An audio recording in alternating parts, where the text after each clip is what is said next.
ছাত্র শিবিরের উপরে আঘাত করা শুরু করেছে। জালেম যখন পতন হয়, সেই পতনের রাস্তা সে নিজেই তৈরি করে, অন্য কেউ তার রাস্তা তৈরি করে দেয় না।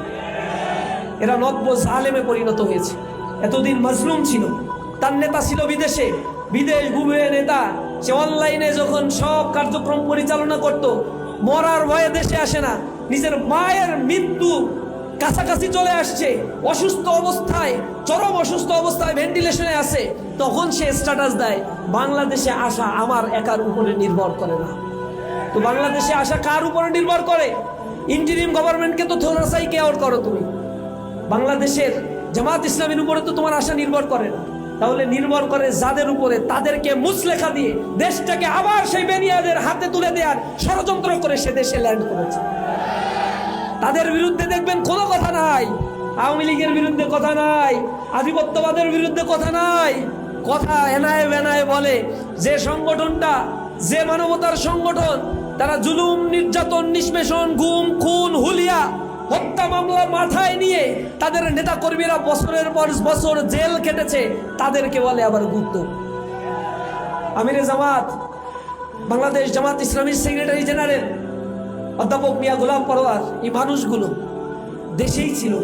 গোলাম পরোয়ার ভাইকে আমিরে আওয়ামী লীগের আমলে 8টা বছর জেলখানায় আটকে রাখা হয়েছে।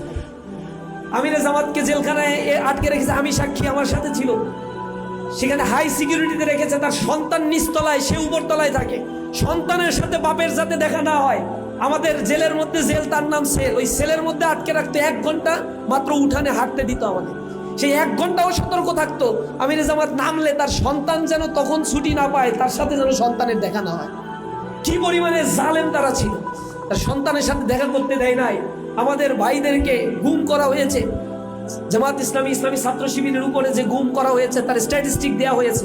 গুম কমিশন বলছে 56% গুমের ঘটনা শুধু এই 2টা সংগঠনের সাথে ঘটেছে।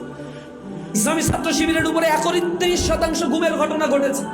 হাজার হাজার মামলা করেছে, লক্ষ লক্ষ আসামি করেছে, আমাদের ভাইদের পঙ্গু করে দেওয়া হয়েছে। এরপরেও আমরা এই দেশেই পড়েছিলাম, এই দেশের মানুষের সাথে কাজ করেছি। যারা আমাদের সাথে কাজ করেছে তারা আমাদের দেখেছে। এবং জুলাই বিপ্লব পরবর্তী ছাত্র সংসদ নির্বাচনগুলোতে এই তরুণরা ইসলামী ছাত্র শিবিরের উপরেই তারা আস্থা রেখেছে।